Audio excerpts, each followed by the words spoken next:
And this is one of my most recent ones. I got this for my birthday. It's Scary Stories to Tell in the Dark. I know it's based on the book, but I think the book is just literally a collection of stories. I've not read them. But this was fun. I liked the scarecrow, and the scene with the spiders is, again, my worst nightmare come to life. But I liked it. I liked the fact, I don't know, something about setting them in like the 60s and the 80s for some just makes it seem more Halloweeny. Because, I don't know, I just get that vibe from it. But it was a good film. I liked it. And up next we have one of my absolute favourites, Scream. I know people would be like, some people won't really get it's a parody. Well, not a parody, but an homage. But I think the opening scene is perfect. You cannot fault it. It's so brilliantly paced, and the fact that she was so close just makes it kind of like heartbreaking. And you know, when you see Ghostface for the first time, he is scary. I think the sequels kind of like dulled it, like he's not so scary anymore because there have been so many sequels. But that first one is one of my favourite horror films ever. It's scary, it's funny, it's well written, it's well paced. You know, what more could you want? And this next film is, again, something that's not very well known, and I feel like it should be. It's called The Sentinel. It's about this model, and she moves into this apartment building, and all sorts of, it sounds cliche, all sorts of weird things start happening. I don't want to spoil it once again, but yikes, the things that she sees and stuff that happens, you're just like, what? Who comes up with this stuff? Speaking of, next I have Wes Craven's The Serpent and the Rainbow. Now this is a weird film. He's on not like vacation, but he's in Haiti, and he finds this powder that can like turn you into a zombie or like bring you back from the dead, and it's like blood rites and curses and zombies, and it's just so weird. And it's got, who is it, Bill Pullman in it, and it's just like, it's weird. That's all I can say, is it's weird. Like I don't know like how to describe it, to be honest. But you know, give it a shot if you like weird stuff. If you like zombies, you know, give it a shot. Okay, this next film I have is an old one from the 50s. It's called The Shadow of the Cat. Basically, the cat belongs to this rich old woman, and she's killed by her servants because they want her money. The cat sees it, and the cat decides to get revenge. How does that not make you want to watch it? It sounds amazing, and it's so nice to see a film where like the cat isn't the bad guy, because they're not. They're really not. Yeah, I thought this was really, really good. You know, it's a cat and wants revenge. See, cats love their owners just as much as dogs do. And the next film I have is The Shallows. You know, it is basically a fun popcorn film, but the shark is one of the best CGI sharks I've seen. I don't think I've ever seen a shark that looks as good as this. She's stranded on a rock with an injured leg in the shark's feeding area, so it's circling her. And, you know, she can't swim away because she's bleeding. And, you know, the shark's there. It's actually really, really good. Quite tense in places. Watching Stephen the Seagull float away on the surfboard was like the most stressful part of my day, watching that, you know. Like, don't let him die. Don't care about her, just don't let the bird die. And next I have this film called Shallow Grave. These three guys, they're looking for a roommate. They get one, and he arrives and dies, and they find a suitcase full of cash, and they decide to like not tell the police about it. They keep the money, and they bury him. But it's never that simple, is it? And then things start happening to them. It's not a ghost story, but weird things happen in that film. It's just beware the quiet ones. Next, I have one of my all-time favourite films. We have The Shining. I was in the HMV a year or two ago. I was looking in the horror section and I overheard two girls about 12 say, "Oh, I've seen The Shining, it's boring, nothing happens." And I was just like, what do you mean nothing happens? Everything happens. It's a brilliant film. How can anybody not like this? It's scary, it's got the creepy music, it's got that iconic scene. So many iconic scenes, actually. When I first watched this, I actually had nightmares of him chasing me with an axe through a maze. And I don't get how anyone can not love this film, because it's so well made. You can spend hours analysing it, and Jack Nicholson, what more could you want? It's perfect. You know, I know Stephen King didn't like it, but I think I've not read the book, so I don't know. But you could look at it as separate works from the book and the film. They just have to have the same names, right? But it's a brilliant film. And I have another foreign horror film here called Shutter. This was scary. There's this. These two characters are involved in a hit and run, and the girl dies, and they try to return to their normal life, but they keep getting haunted by this strange vision, and they keep taking pictures, and there's all these weird, strange shadows, and they have to uncover what's going on. They have to get to the bottom of it, and it's so scary. It's really, really brilliant. Again, no one can quite do horror films like foreign countries. Up next, we have a film that most people are quite divided on. I think in this case you either love it or you hate it. I personally love it, and it is Signs. Family on a farm, they discover a crop circle, and they're like, it's just punk kids. Okay, the animals are acting strange. That's weird. Oh, weird lights in the sky?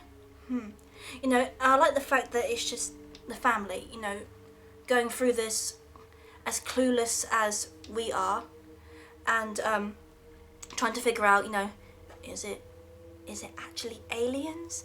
Are they peaceful? Are they not peaceful? I think it's just a really, really good film. I think my favourite part is Joaquin Phoenix watching the birthday party footage and going, "Move, children, vámonos!" It's so funny, but it's also actually really scary, and you know, it's about family as well. You know, I've never seen an alien invasion film quite like this, and I think it's just a really good film. But I can understand why people don't like it. I really can. You know, and if you don't like it, it's okay. So the next film I have is absolutely iconic, The Silence of the Lambs. I'm pretty sure you all know what this is about.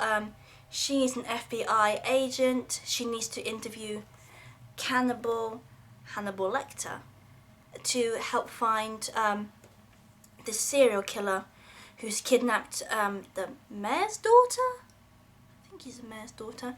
You know, they need to find him before he kills her, because he keeps him alive for 3 days. You know, it is a race against time. And he's like, "I'll help you, but you have to help me." And it's a really good film. It's very, very tense, especially at the end. Brilliant film. I think it won the Oscar, didn't it? Wait, yes, winner of 5 Academy Awards. Yeah.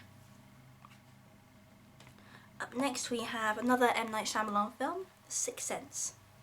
I know a lot of people will be like, they saw it coming. I don't think anyone saw it coming. I certainly didn't. I saw this when I was 6. I didn't even get to the end because it scared me that much. I mean, the little ghost girl in the tent, she still creeps me out. But yeah, when I was old enough to appreciate it, I watched it again, and I managed to avoid spoilers, so I did not know about that. And I'm very glad I didn't, because if I did, I would have just been like, that's obvious. But no, it's a really, really good film. Next I have Sleepwalkers. It's quite funny. I don't think it was meant to be as funny as it was, but it is. Mother and son move to this new town. They are sleepwalkers, which is shape-shifting human cat-like creatures, and they are looking to find a life force, this young girl, to eat her and keep them alive. And it shouldn't be as funny as it is, but I enjoy watching it because it's good fun. It's fun to watch with friends, you know.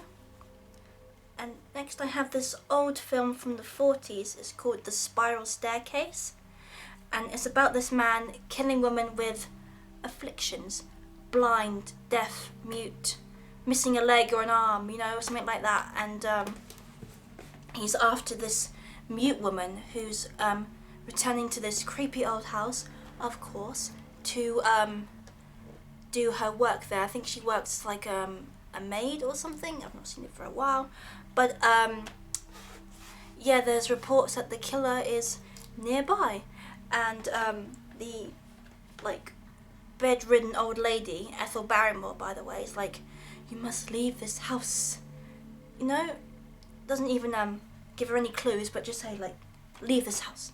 But it's a good film. It's shot in black and white, which always makes it so much scarier to me. But okay, this next film I have is called Straw Dogs. I will admit this kind of like disturbed me to the point where I don't want to watch it again. Not in terms of violence or graphicness, but the subject matter. It's kind of like, I suppose, The Last House on the Left, in a way. They move back to this quaint little English town, and everyone resents him for being an American, and stuff happens, and by the end, this meek man has to take a stand to protect himself, his home, and his family. And it's just kind of like, whoa, a little bit shocking, especially for the 70s when this came out. I was just not expecting that. And my last film, beginning with S, is the original Suspiria. This film is just, it's filmed like, it's like watching a nightmare. It's like everything's all weird angles and strange lights, and the soundtrack is absolutely terrifying. And yeah, it's the way it's filmed is just watching it, like, you get drawn in so quickly. And it's about this American ballet student. She goes to this dance school in Germany, and weird like deaths happen, and she uncovers, well, something, but the murders, there's something about the colour palette. It's very like primitive Technicolor, like the reds and the yellows and the greens are so vivid, and it just makes the kills stand out that much more. They've got very, very creative kills, and the blood is so red it almost looks like paint, but it doesn't detract from the film, if that makes sense. It's just, I know they remade it, I know a lot of people like it, but I won't be bothering with it because I think this one is brilliant. Okay, and my next film is from the 50s, and it's called Tarantella. It makes total sense for someone who's arachnophobic to buy a horror film called Tarantella. He's a scientist, and he's developing this serum to make things bigger, to inject into food and like end world hunger. And he tests it out on some animals, including a tarantula, because why wouldn't you? And the serum's far too powerful. That's my dog, by the way, that's Lady. The serum's far too powerful. Everything grows bigger and bigger and bigger. The tarantula escapes, and wreaks havoc on this small little town. Despite it being so old and in black and white, I was watching it through my fingers because it's this huge giant tarantula and it was just so gross, but I don't know when I will next watch this. I need to work up the courage. Okay, this next film is called Terror at the Opera, but it just says opera, and it's by Dario Argento, so you know it's going to be weird. The beginning was very phantom, like the diva had a moment and she stormed out and then the understudy took her place, but she performs in the opera, and then this masked serial killer starts stalking her and tormenting her, and it was just so weird. I mean, I don't know if you can see that, but you see those little like pins over the eyes to keep them open. Yeah, that's Dario Argento for you. Okay, next, another classic, Texas Chainsaw Massacre. Amazing film. A very low budget, I believe, but very, very, very well made, because the way it's filmed is almost like a documentary, and I don't know what he did, but you can watch this scene in the middle of winter. You can watch the whole film in the middle of winter and feel swelteringly hot. And I don't know how that happens. It's like, it's a film. I should not be like reacting like this to it. Leatherface is terrifying because he may be dumb, but he's gonna get you, and that makes it scarier. Okay, this next film I have is called Theatre of Blood with Vincent Price. He is an actor, not a very good one. He decides to get revenge on his critics in very, very Shakespearean ways. So you know it's going to be very, very like dramatic. I don't want to say like which Shakespearean ways because I believe it will spoil things for you, and I tried to like go into films as spoiler free as I can. Like somehow I managed to avoid spoilers for Planet of the Apes. I don't know how I did that, but I did. Anyway, this next film is French and it's called Them, and I believe it was remade into Strangers. So you got the couple in this huge like isolated country mansion as per usual, and there's knocks at the door, then they hear this, then they hear this, and then you know they have to find a way to escape from these guys and survive the night, and it's very, very tense. Yes, I've seen Strangers. I do think this is much better purely because of the atmosphere, and it's actually quite shocking because you feel so bad for these guys and you're like, just leave them alone, it's not fair. And up next we have another absolute classic, The Thing. I know I said I don't really do remakes, but this is one of the very few exceptions because this one is just so well made. John Carpenter's really like got an eye for this stuff.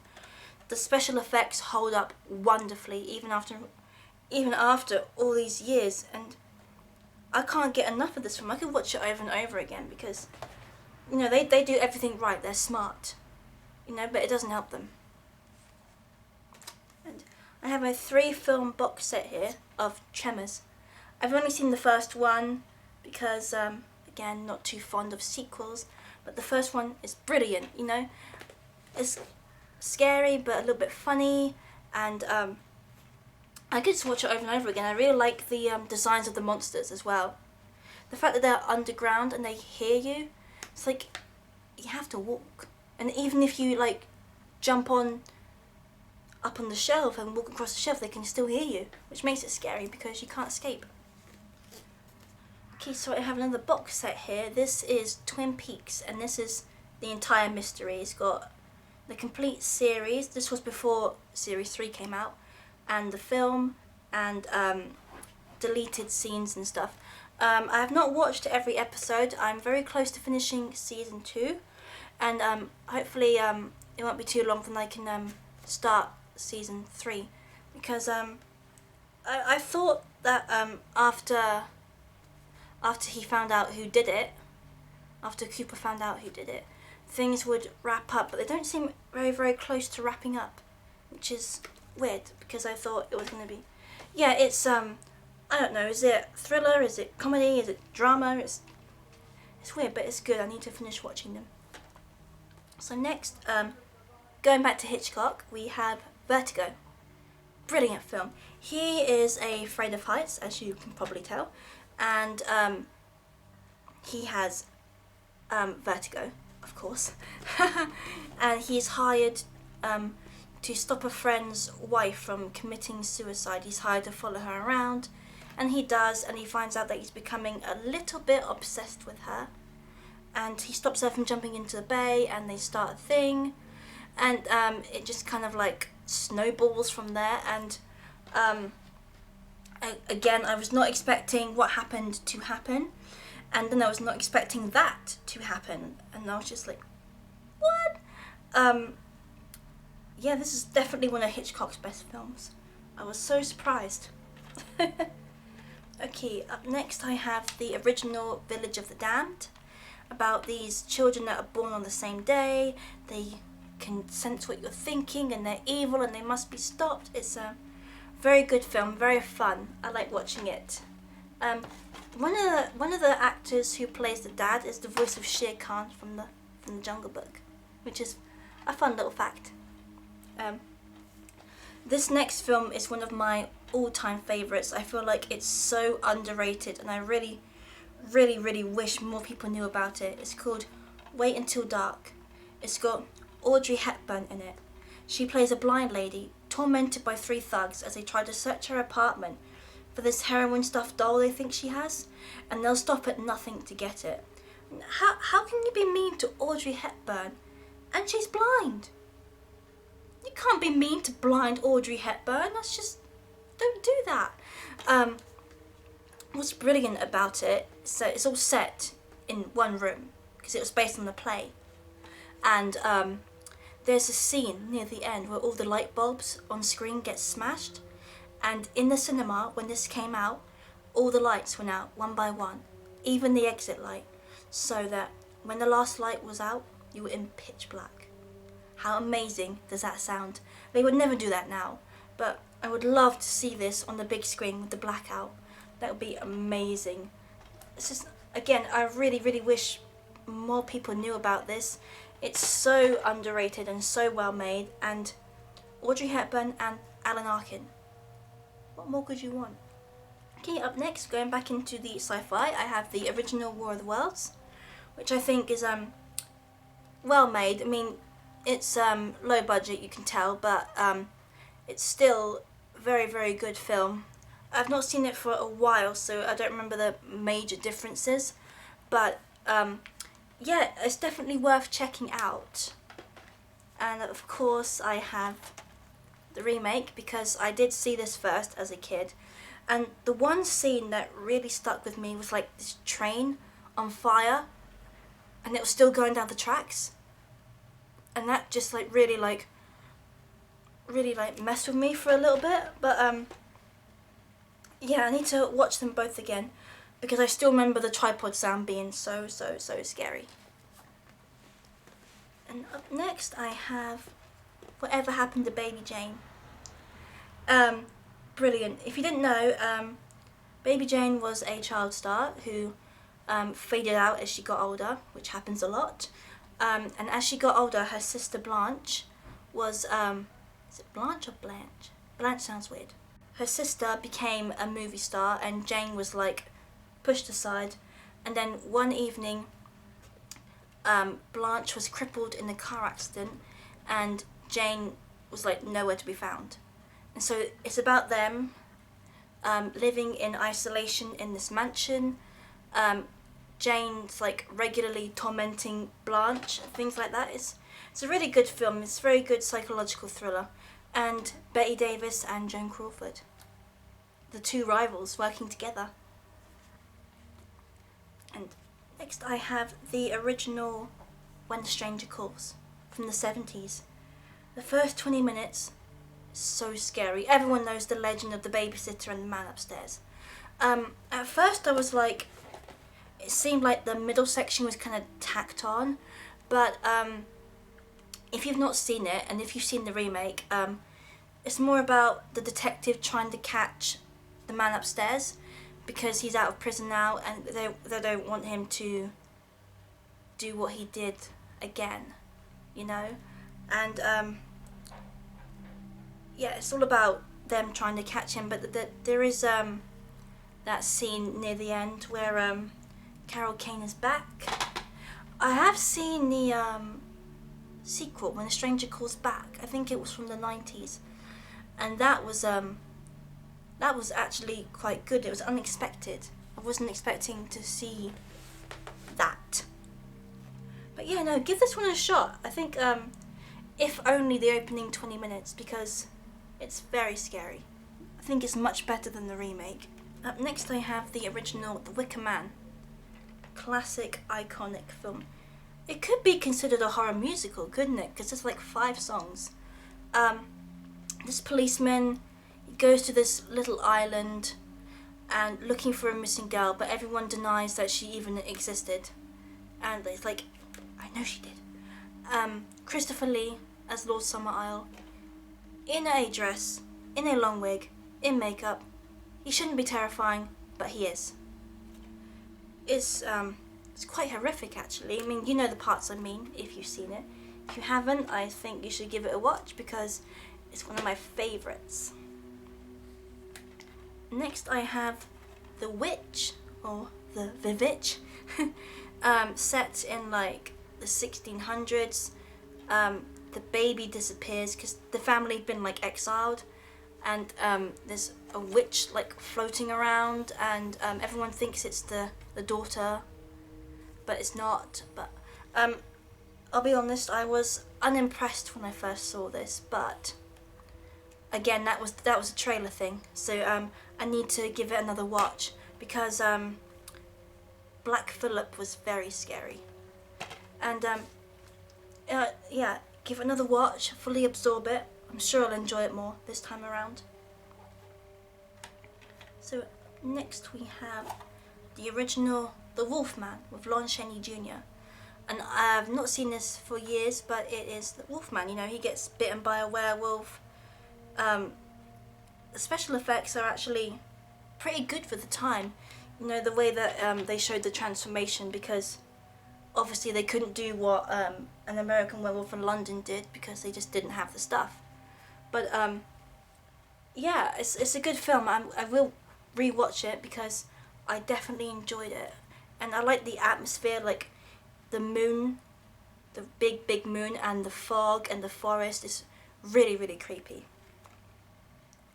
So here I have the remake of The Woman in Black, and I first saw this when I first started getting into horror a few years ago, and it did scare me, because I hadn't seen very many that I was old enough to appreciate, and the jump scares got me. But now that I'm older and more experienced in horror, I can understand that it's a good film. It's just like too many jump scares, like every 5 minutes.